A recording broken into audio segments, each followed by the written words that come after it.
দীর্ঘ 17 বছর পর আবারও আমাদের মাঝে ফিরে এসেছে সেই দিনটি, বাংলাদেশ ত্রয়োদশ নির্বাচনী দিন। যেই দিনের ফলাফলের উপর নির্ভর করবে বাংলাদেশ আগামীর 5টি বছর। নির্বাচনের অংশে গ্রহণ করতে চলে গেলাম মা ও ছেলে ভোট কেন্দ্রে।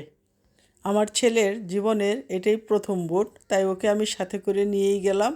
ওর অনেক আবেগ কাজ করছিল।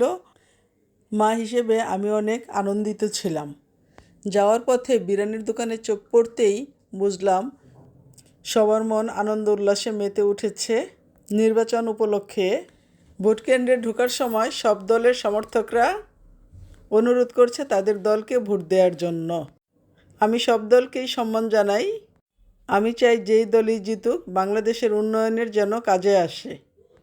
ভোটটা দিয়েছি নিজের পছন্দ মতো। দোয়া করি যেন ভোটটা কাজে লাগে। এই তো আমার ভোট দেওয়া শেষ। গণতান্ত্রিক বাংলাদেশে নিজের পছন্দ মতো ভোট দিতে পেরে আমি অনেক আনন্দিত। ভোট শেষে মা ও ছেলে একসাথে দাঁড়িয়ে কেন্দ্রটাকে দেখছিলাম যেখানে ভোট দিয়েছিলাম। আর আমাদের কেন্দ্রটা পড়েছিল সুলমাইদ স্কুলে। তো এখানে মনোরম পরিবেশে ভোট দিয়েছি, কোনো ঝামেলা হইহুল্লো ছিল না। তো এভাবে ভোট দিয়ে মা ও ছেলে বাসায় ফিরছিলাম। রোড একদম ফাঁকা ছিল, ঈদের দিনের মতোই।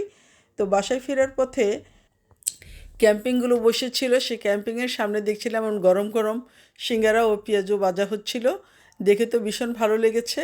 তো আমিও বাসার জন্য কিছু পেঁয়াজু ও সিঙ্গারা নিয়েছিলাম।